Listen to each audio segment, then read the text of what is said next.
आज हम संगीत के सबसे बुनियादी तत्व श्रुति को समझेंगे। नमस्कार और हार्दिक स्वागत है। आप देख रहे हैं लर्न म्यूजिक विद स्वप्न, जहां हम भारतीय शास्त्रीय और सुगम संगीत को सरल भाषा में सिखाने का प्रयास करते हैं।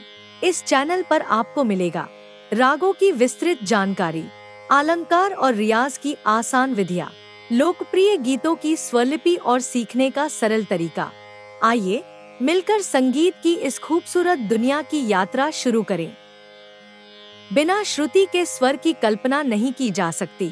श्रुति का अर्थ है सबसे छोटी सुनाई देने वाली ध्वनि की इकाई, यानी वह सूक्ष्म ध्वनि अंतर जिसे हमारा कान पहचान सकता है, उसे श्रुति कहते हैं। श्रुति ही स्वर की नींव है।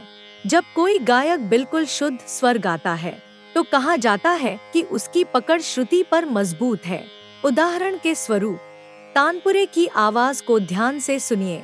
उसमें जो सूक्ष्म अंतर है वही श्रुति कहलाता है। श्रुति छोटी है लेकिन संगीत की सबसे बड़ी आधारशिला है।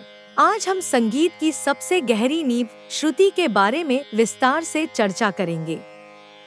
संगीत को सही अर्थों में समझने के लिए श्रुति का ज्ञान बहुत जरूरी है। श्रुति की परिभाषा संस्कृत शब्द श्रु से बना है, जिसका अर्थ है सुनना। संगीत में ध्वनि का सबसे सूक्ष्म अंतर जिसे मानव कान पहचान सकता है वही श्रुति कहलाता है। सरल भाषा में श्रुति यानी सबसे छोटी ध्वनि इकाई। श्रुति की संख्या भारतीय शास्त्रीय संगीत में 22 श्रुतियां मानी गई हैं। इन 22 श्रुतियों से ही 7 स्वर सा, रे, ग, म, प, ध, नि उत्पन्न होते हैं, यानी स्वर श्रुति का ही विकसित रूप है। पश्चिमी संगीत से तुलना। पश्चिमी संगीत वेस्टर्न म्यूजिक में एक सप्तक को 12 सेमीटोन नोट्स में बांटा गया है।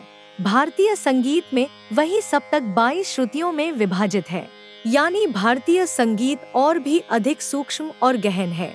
श्रुति का महत्व। एक, शुद्धता का आधार। यदि गायक श्रुति पकड़ लेता है तो उसका स्वर शुद्ध और मधुर लगता है। 2, राग निर्माण। रागों की सुंदरता और भाव श्रुति की सही पकड़ से ही प्रकट होते हैं। 3, तानपुरे की ध्वनि। जब हम तानपुरे को सुनते हैं उसमें जो महीन अंतर सुनाई देता है वही श्रुति है। 4, गायन की गुणवत्ता। महान गायक अपनी गायकी में श्रुति की शुद्धता के कारण ही दिव्य लगते हैं। 6, श्रुति का अभ्यास कैसे करें। तानपुरे के साथ सा और प को लंबे समय तक साधना, रियाज करें। धीरे धीरे कान श्रुतियों के सूक्ष्म अंतर को पहचानने लगते हैं। यही अभ्यास सुरों की शुद्धता लाता है। श्रुति का निष्कर्ष। इस प्रकार श्रुति संगीत की सूक्ष्म आत्मा है। श्रुति के बिना स्वर अधूरा है और स्वर के बिना संगीत। इसलिए कहा जाता है श्रुति से स्वर, स्वर से राग, राग से गीत, गीत से संगीत, यानी श्रुति ही संपूर्ण संगीत की जड़ है। अब हम जानेंगे स्वर के बारे में। स्वर। भारतीय शास्त्रीय संगीत में स्वर वह मूल ध्वनि है जिस पर संपूर्ण राग संगीत आधारित है। 22 श्रुतियों में से 7 मुख्य स्वरों को चुनकर गान एवं वादन की नींव रखी गई। आज हम इन्हीं स्वरों, उनके प्रकार और महत्व को विस्तार से समझेंगे। 7 मुख्य स्वर। 22 श्रुतियों में से जिन 7 को मूल माना गया है वे हैं षड्ज, सा, ऋषभ, रे, गांधार, ग, मध्यम, म, पंचम, प, धैवत, ध, निषाद, ने। इन 7 को मिलाकर हम सप्तक बनाते हैं। यही भारतीय राग संगीत की रीढ़ है। स्वर के 2 प्रमुख प्रकार। स्वर 2 तरह के होते हैं। एक, शुद्ध स्वर। जो स्वर मुख्य 7 श्रुतियों पर अपने निश्चित स्थान पर गाए जाते हैं। ये 7 स्वर शुद्ध स्वर कहलाते हैं। नाम सा, रे, ग, म, प, ध, नि। 2, विकृत स्वर। जिन स्वरों का स्थान शुद्ध स्वर से थोड़ा ऊपर या नीचे हो उन्हें विकृत स्वर कहते हैं। कुल 5 स्वर रे, ग, म, ध, नि विकृत हो सकते हैं। पंचम, प और षड्ज, सा हमेशा शुद्ध रहते हैं। विकृत स्वरों के प्रकार। विकृत स्वरों को 2 श्रेणियों में बांटा गया है। कोमल विकृत, स्वर शुद्ध से नीचा होता है। तीव्र विकृत, स्वर शुद्ध से ऊंचा होता है। उदाहरण कोमल रे, कोमल ग, कोमल ध, कोमल ने, तीव्र म। शिक्षण बिंदु पर ध्यान दें। रियाज करते समय शुद्ध और विकृत दोनों का अभ्यास समान रूप से करें। राग की पहचान उसके शुद्ध और विकृत स्वरों की संरचना से ही होती है। गायक वादक को श्रुति की सूक्ष्मता समझने के लिए नियमित सरगम साधना आवश्यक है। भारतीय शास्त्रीय संगीत में स्वरों को उनकी ऊंचाई नीचाई, पिच को बदलने की क्षमता के आधार पर दो प्रकार में बांटा जाता है, अचल स्वर और अचल स्वर। आइए विस्तार से समझते हैं। अचल स्वर परिभाषा, जो स्वर हमेशा शुद्ध रहते हैं और जिन्हें कभी कोमल या तीव्र नहीं किया जा सकता, उन्हें अचल स्वर कहते हैं। ये स्वर अपनी निर्धारित ऊंचाई, पिच से न ऊपर जा सकते हैं न नीचे, इन्हें बदला नहीं जा सकता। अचल स्वर कौन कौन से हैं? षड्ज, सा, पंचम, प।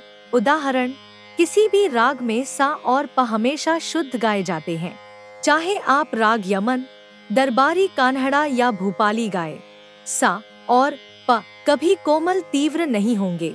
चल स्वर परिभाषा, वे स्वर जिनका स्थान बदला जा सकता है और जिन्हें कोमल, नीचा या तीव्र, ऊंचा गाया जा सकता है, उन्हें चल स्वर कहते हैं। चल स्वर कौन कौन से हैं?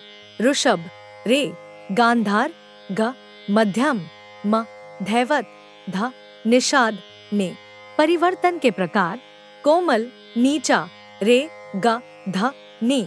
तीव्र, ऊंचा, केवल मध्यम, तीव्र, म। उदाहरण स्वरूप हम कुछ रागों को देखें। कोमल स्वरों का प्रयोग। रे, राग भैरव में कोमल रे। ग, राग काफी में कोमल ग। म, राग यमन में तीव्र म। ध, राग भैरवी में कोमल ध। नी, राग आसावरी में कोमल ने। याद रखने की टिप, सा और पा हमेशा शुद्ध और अचल स्वर होते हैं। बाकी 5 चल स्वर, जिनमें बदलाव, कोमल तीव्र, संभव। निष्कर्ष इस प्रकार, चल स्वर लचीले होते हैं और राग की भावनात्मक रंगत इन्हीं से बदलती है, जबकि अचल स्वर राग का स्थिर आधार प्रदान करते हैं। हमने हाल ही में अपनी आधिकारिक वेबसाइट www.swapnaacademy.com लॉन्च की है। यहाँ पर आपको मिलेगा step by step online course, notation और प्रैक्टिस मटेरियल, लाइव क्लासेस की जानकारी और बहुत कुछ जो आपकी संगीत यात्रा को और भी खास बनाएगा। तो अगर आप भी संगीत सीखना चाहते हैं, चैनल को सब्सक्राइब करें और हमारी वेबसाइट जरूर विजिट करें। अगर ये लेसन आपको अच्छा लगा तो जरूर लाइक और शेयर करें। आप कहां से ये वीडियो देख रहे हैं, कमेंट बॉक्स पर कमेंट करें। फिर मिलेंगे अगला लेसन पर। धन्यवाद।